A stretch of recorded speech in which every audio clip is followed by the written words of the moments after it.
ദൈവത്തിരുനാമത്തിന് നന്ദിയോടെ സ്തോത്രം ചെയ്യുകയും സ്തുതിക്കുകയും ചെയ്യുന്നു. കർത്താവിൻ്റെ തിരുസന്നിധിയിൽ സന്തോഷമുള്ളൊരു ദിവസം കൂടെ ദൈവമായ കർത്താവ് നമുക്ക് സമ്മാനിച്ചിരിക്കയാൽ കർത്താവിനെ വാഴ്ത്തുകയും സ്തുതിക്കുകയും പുകഴ്ത്തുകയും ചെയ്തുകൊണ്ട് ഇന്ന് ഈ കർത്തൃദിനത്തിൽ സർവശക്തനായ ദൈവത്തിൻ്റെ തിരുവചനത്തിൽ നിന്ന് ഒരു ഭാഗം നിങ്ങളുടെ ശ്രദ്ധയിൽപ്പെടുത്തി ദൈവത്തിൻ്റെ ആത്മാവ് നമ്മളെ ബുദ്ധി ഉപദേശിക്കുന്ന, നമ്മളെ അറിയാൻ ആഗ്രഹിക്കുന്ന, നമുക്ക് നമ്മെ തന്നെ തിരിച്ചറിയാൻ ആഗ്രഹിക്കുന്ന വിധം ഒരാത്മിക സന്ദേശം ലളിതമായി നിങ്ങളുമായി പങ്കുവയ്ക്കാൻ കർത്താവിൽ ഒരുങ്ങുകയാണ്.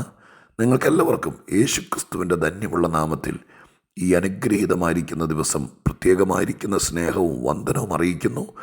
ദൈവാദി ദൈവവും കർത്താദി കർത്താവുമായിരിക്കുന്ന താൻ മാത്രം അമൃതതയുള്ള മാനവരാശിക്കു വേണ്ടി സ്നേഹവും കരുതലും ദയയും വിശ്വസ്തതയും എല്ലാം നൽകി തരുന്ന നമ്മുടെ രക്ഷിതാവും വീണ്ടെടുപ്പുകാരനുമായിരിക്കുന്ന മഹാദൈവത്തിന് നന്ദിയോടെ നന്ദിയോടെ നന്ദിയോടെ സ്തോത്രം ചെയ്തുകൊണ്ട് ദൈവ വചനത്തിലേക്ക് നിങ്ങളുടെ ശ്രദ്ധയെ തിരിക്കാൻ കർത്താവിൽ ശരണപ്പെടുന്നു. വിശുദ്ധ തിരുവെഴുത്തിലെ ഈ യാക്കോബിൻ്റെ ലേഖനം 2-ാം അധ്യായം 18, 19, 20 വാക്യങ്ങൾ ഞാൻ നിങ്ങളെ വായിച്ചു കേൾപ്പിക്കാം. യാക്കോബിൻ്റെ ലേഖനം 2-ാം അധ്യായം 18 മുതൽ 20 വരെയുള്ള വാക്യങ്ങൾ ഞാൻ നിങ്ങളെ വായിച്ചു കേൾപ്പിക്കാം. എന്നാൽ ഒരുത്തൻ നിനക്ക് വിശ്വാസമുണ്ട്, എനിക്ക് പ്രവർത്തികൾ ഉണ്ട് എന്ന് പറയുമായിരിക്കും. നിന്റെ വിശ്വാസം പ്രവർത്തികൾ കൂടാതെ കാണിച്ചു തരിക. ഞാനും എൻ്റെ വിശ്വാസം പ്രവർത്തികളാൽ കാണിച്ചു തരാം. ദൈവം ഏകനെന്ന് നീ വിശ്വസിക്കുന്നുവോ? കൊള്ളാം. പിശാചുക്കളും അങ്ങനെ വിശ്വസിക്കുകയും വിറയ്ക്കുകയും ചെയ്യുന്നു. വ്യർത്ഥ മനുഷ്യ, പ്രവൃത്തിയില്ലാത്ത വിശ്വാസം നിഷ്ഫലമെന്ന് ഗ്രഹിപ്പാൻ നിനക്ക് മനസ്സുണ്ടോ? പ്രവൃത്തിയില്ലാത്ത വിശ്വാസം നിഷ്ഫലമാണ്. വിശ്വാസം പ്രവൃത്തിയാലേ കാണിച്ചു തരാൻ പറ്റുള്ളൂ എന്നൊക്കെയാണ് യാക്കോബ് ഇവിടെ വെല്ലുവിളിക്കുകയാണ്. യാക്കോബ് അപ്പസ്തോലൻ വേദപുസ്തക എഴുത്തുകാരിൽ ഒരല്പം വ്യത്യസ്തനാണെന്ന് അദ്ദേഹത്തിൻ്റെ എഴുത്ത് വായിക്കുമ്പോൾ തന്നെ മനസ്സിലാക്കാൻ പറ്റും. അദ്ദേഹത്തിൻ്റെ വ്യത്യസ്തത അതിവിടെ മുഴുവൻ വിശദീകരിക്കാൻ ആഗ്രഹിക്കുന്നില്ല. ഒരു പ്രാർത്ഥനാ മനുഷ്യനായിരുന്നു. ആത്മീക ജീവിതത്തിന് ഏറിയ വില കൽപ്പിക്കുന്നവനായിരുന്നു. വിശ്വാസ ജീവിതത്തിൻ്റെ മൂല്യം വിശ്വാസികളിൽ കാണണമെന്ന് ശഠിക്കുന്ന ഒരാത്മീകനായിരുന്നു. എന്നിത്യാദി നിരയിലെല്ലാം വളരെ വ്യത്യസ്തമായ കാഴ്ചപ്പാടിൽ പരിശുദ്ധാത്മാവ് തന്നെ ഭരമേൽപ്പിച്ച ദൗത്യം ലേഖനത്തിലൂടെ ആഗോള വ്യാപകമായിരിക്കുന്ന ദൈവസഭയ്ക്ക് നൽകിത്തന്ന ശ്രേഷ്ഠനായ ഈ ആത്മീക വരേണ്യൻ അദ്ദേഹത്തിൻ്റെ തീവ്രമായിരിക്കുന്ന വിശ്വാസത്തിൽ നിന്ന്, അദ്ദേഹത്തിന് ലഭിച്ച കാഴ്ചപ്പാടിൽ നിന്ന് വളരെ ഉജ്ജ്വലമായിരിക്കുന്ന ഒരു കാര്യം രേഖപ്പെടുത്തിയിരിക്കുന്നതാണ് ഇന്ന് ഇവിടെ നമ്മൾ വായിച്ചത്. പ്രായോഗിക ക്രിസ്തീയ ജീവിതത്തിൻ്റെ ഒരുപാട് കാര്യങ്ങൾ, വിശ്വാസ ജീവിതം അഥവാ ക്രിസ്തീയ ജീവിതം എന്ന് പറയുന്നത് ഒരു ഊഹാപോഹത്തിൻ്റെ പുറത്ത് ഒരു പരമ്പരാഗത ചിന്താഗതിയിൽ ഒരു കൂട്ടത്തിൻ്റെ ഇടയിലെ യാത്രയാണ് എന്ന് കരുതുന്നവരെ തിരുത്താൻ വേണ്ടി വ്യക്തിപരമായിരിക്കുന്ന പല വിഷയങ്ങളാലും വ്യക്തിപരമായിരിക്കുന്ന ചിന്തകളാലും ക്രിസ്തീയ ജീവിതത്തെ ധന്യമാക്കണമെന്നുള്ള വലിയ ഉപദേശം ഈ ലേഖനത്തിനകത്ത് താൻ തരുന്നുണ്ട്. അതെല്ലാം പറയാൻ നമുക്ക് സാവകാശമില്ലല്ലോ. ഈ ഭാഗം ഇപ്പോൾ വായിച്ച 2-3 വാക്യത്തിനകത്ത് ക്രിസ്തീയ വിശ്വാസ സംബന്ധമായിരിക്കുന്ന അദ്ദേഹത്തിൻ്റെ കാഴ്ചപ്പാട് പരിശുദ്ധാത്മാവിൽ ലഭിച്ചത് അദ്ദേഹം വിശ്വാസ സമൂഹത്തിൻ്റെ മുമ്പിൽ പ്രദർശിപ്പിക്കുകയാണ്. അദ്ദേഹം പറയുന്നു, ഒരുത്തൻ വന്നിട്ട് പറയുക, എനിക്ക് വിശ്വാസമുണ്ട്, നിനക്ക് പ്രവൃത്തിയുണ്ട്. എൻ്റെ വിശ്വാസം അല്ലെങ്കിൽ നിൻ്റെ വിശ്വാസം പ്രവൃത്തികൾ കൂടാതെ കാണിച്ചു തരിക. ഞാനും എൻ്റെ വിശ്വാസം പ്രവൃത്തികളാൽ കാണിച്ചു തരാം. ഇത് ഒരു വെല്ലുവിളിയാണ്, ചലഞ്ച് ചെയ്യുക. നിനക്ക് വിശ്വാസമുണ്ടെന്ന് നീ പറയുന്നു, പ്രവൃത്തിയില്ലാതെ ഏതെങ്കിലും വിശ്വാസം നിനക്ക് കാണിച്ചു തരാമോ? എങ്ങനെ വിശ്വാസം കാണിച്ചു തരാൻ പറ്റും? ചുമ്മാ കേൾക്കുന്നവർക്ക് ഇതൊന്നും തോന്നിയാല.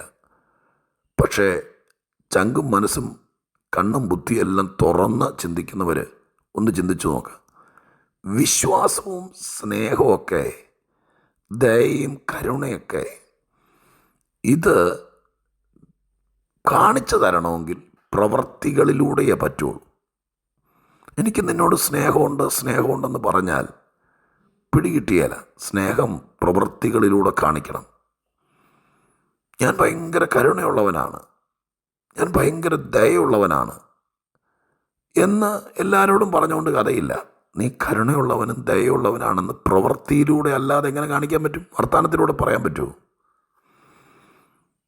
ചില ആളുകൾക്ക് വർത്തമാനത്തിൽ പോലും കരുണയില്ല എന്നത് സത്യമാണ്. പക്ഷെ പ്രവൃത്തികളിലൂടെയാണ് ഈ വക സ്വഭാവങ്ങളൊക്കെ, ഈ വക കാര്യങ്ങളൊക്കെ തെളിയുന്നത്. ഇതുപോലെ തന്നെയാണ് യാക്കോബ് ചലഞ്ച് ചെയ്യുന്നു. വിശ്വാസം പ്രവൃത്തി കൂടാതെ ദൈവം തമ്പുരാന് പോലും എൻ്റെ മനസ്സിനകത്ത് വിശ്വാസം ഉണ്ടെന്ന് പറഞ്ഞാൽ നടക്കുകയല്ല. വിശ്വാസം പ്രവൃത്തിയിലൂടെയേ കാണിച്ചു കൊടുക്കാൻ പറ്റുള്ളൂ ആരുടെ മുമ്പിലും. പ്രവൃത്തിയില്ലാത്ത വിശ്വാസം വെറും ചത്ത വിശ്വാസമാണ് എന്നതാണ് ഇവിടെ പരാമർശം. ഒരു കാര്യം നിങ്ങൾക്കെല്ലാവർക്കും അറിയാലോ, വിശ്വാസമില്ലാതെ ദൈവത്തിൽ നിന്ന് എന്തെങ്കിലും ലഭിക്കുമെന്ന് ആരും വിചാരിക്കേണ്ട. നമ്മളിൽ വിശ്വാസം ഉണ്ടെങ്കിൽ അത് പ്രവൃത്തികളിലൂടെ വെളിപ്പെടും. വിശ്വാസം ഇല്ലെങ്കിൽ അത് വെളിപ്പെടുകയില്ല. ഓരോ കാര്യങ്ങൾ ലക്ഷണങ്ങളിലൂടെയാണ് തെളിയുന്നത്, അല്ലേ? ഒരാൾ മദ്യപിച്ചിട്ടുണ്ട് എന്ന കാര്യം അത് വേണമെങ്കിൽ ഒരു വലിയ പ്രശ്നമായി, അത് കോടതിയിൽ സബ്മിറ്റ് ചെയ്യേണ്ട ഒരു വിഷയമായി, എവിഡൻസുകൾ ആവശ്യമായി വരുവാണെങ്കിൽ വേണമെങ്കിൽ ആശുപത്രി കൊണ്ടുപോയി ബ്ലഡ് എടുത്ത് ബ്ലഡിനകത്ത് എത്രത്തോളം ആൽക്കഹോൾ കലർന്നിട്ടുണ്ടെന്ന് ചെക്ക് ചെയ്ത് അതിൻ്റെ റിപ്പോർട്ട് ഫയലിൽ വയ്ക്കാം. പോലീസുകാർ റോട്ടിൽ നിന്നുകൊണ്ട് ഒരു തരം ഉപകരണം കയ്യിൽ വെച്ചിട്ട് വണ്ടി ഓടിച്ച് വരുന്നവരെ കൈ കാണിച്ചിട്ട് ഇതിനകത്തേക്ക് ഊതാൻ പറയും. കണ്ടിട്ടില്ലേ? ഊതി തെളിയിക്കും മദ്യപിച്ചിട്ടുണ്ടോ എന്ന്. ഈ ഊതുന്ന സൂത്രവും രക്തപരിശോധനയൊക്കെ വരുന്നതിനേക്കാൾ മുമ്പ് നമ്മുടെ പാവപ്പെട്ട അമ്മച്ചിമാർ, ചെറുക്കൻ വീട്ടിൽ വരുന്ന വഴി അമ്മ പറയും, നീ കുടിച്ചിട്ടാണോ വന്നേ? നീ കുടിച്ചിട്ടല്ലടാ വന്നേ? അവന് ഉള്ളി തിന്നാലും എന്ത് തിന്നാലും അമ്മയ്ക്ക് ഊതാതെ അറിയാം ഇവൻ കുടിച്ചോന്ന്. അതിനർത്ഥം എന്താ? കുടിച്ചാൽ പ്രവൃത്തികളിലൂടെ, ശരീരഭാഷയിലൂടെ, വർത്താനത്തിലൂടെ കുടിച്ചിട്ടുണ്ടെങ്കിൽ അകത്ത് കിടക്കുന്ന കള്ള് വെളിപ്പെടും.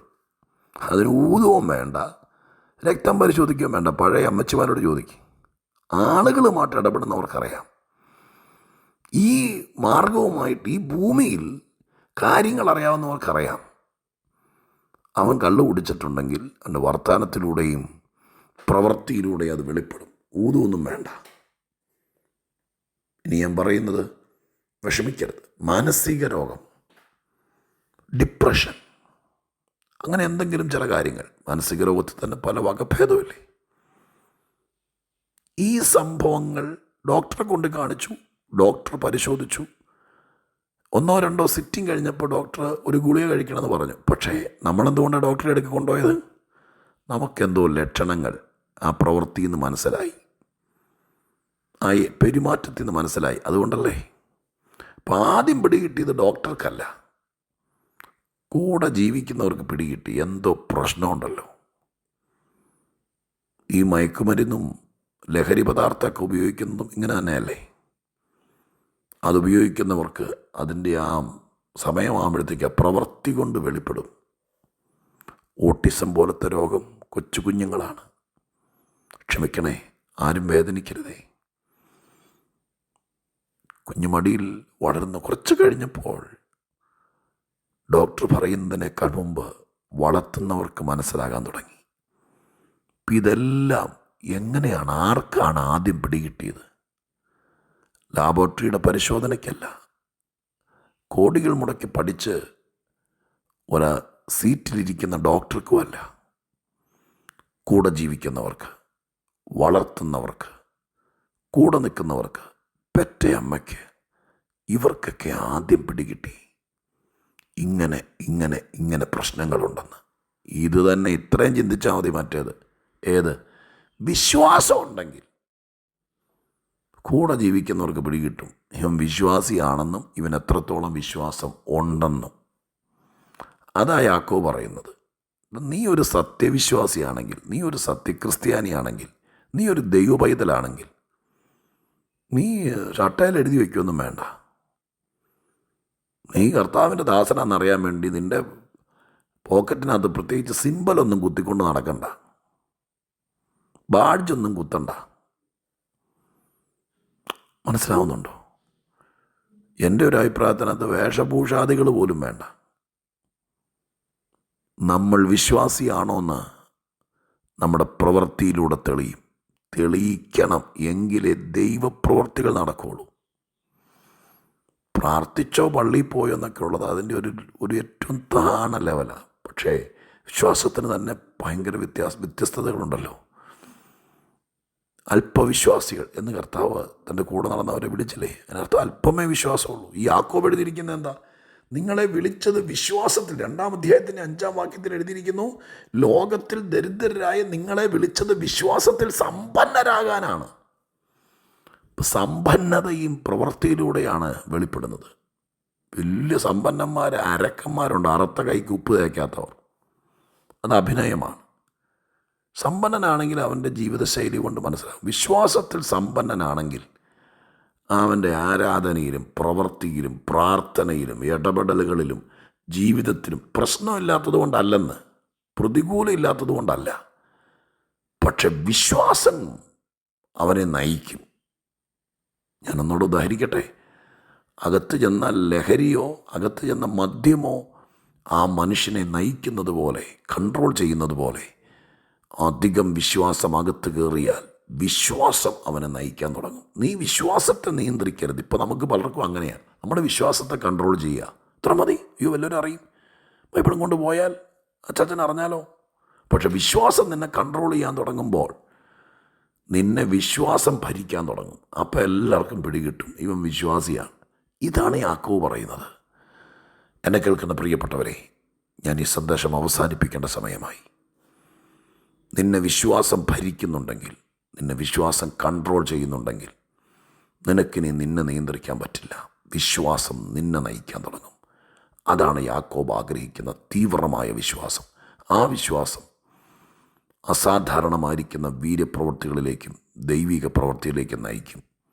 കൃപയ്ക്കായി യാചിക്കാം, വിശ്വാസം വർദ്ധിപ്പിക്കാം. ഈ കാര്യം കൂടെ ചിന്തിക്കാം. നമുക്ക് വിശ്വാസത്തെ നമ്മെ പരമേൽപ്പിക്കാം. വിശ്വാസം നയിക്കട്ടെ. നമുക്ക് പ്രാർത്ഥിക്കാം. പരിശുദ്ധ ദൈവമേ, ഞങ്ങളുടെ സ്വർഗീയ പിതാവേ, തിരുവെഴുത്തിലെ മർമ്മങ്ങളും അതിൻ്റെ ആഴങ്ങളും ഞങ്ങളെ ഗ്രഹിപ്പിപ്പാൻ അങ്ങ് ഞങ്ങളോട് കാണിക്കുന്ന കരുണയ്ക്കായി സ്തോത്രം. ഞങ്ങളെ എന്താണോ ഭരിക്കുന്നത്, ഞങ്ങളിൽ എന്താണോ വാഴുന്നത്, അത് ഞങ്ങളെ നടത്തും എന്നത് ഞങ്ങൾക്ക് മനസ്സിലാകുന്നു. വിശ്വാസം ഞങ്ങളിൽ വാഴട്ടെ. വിശ്വാസം ഞങ്ങളെ നടത്തട്ടെ. അത്രയ്ക്ക് തീവ്രത വിശ്വാസത്തിൻ്റെ ഞങ്ങൾക്ക് വരട്ടെ. അപ്പാ, ഞങ്ങളതിനായി സമർപ്പിക്കുന്നു. തുടർന്നും സഹായിക്കണം. ബഹുകൃപയാൽ നിറയ്ക്കണം. എല്ലാവരെയും അനുഗ്രഹിക്കണം. യേശുക്രിസ്തുവിൻ്റെ നാമത്തിൽ പ്രാർത്ഥിക്കുന്നു. കേൾക്കണമേ സ്വർഗീയ പിതാവേ. ആമേൻ.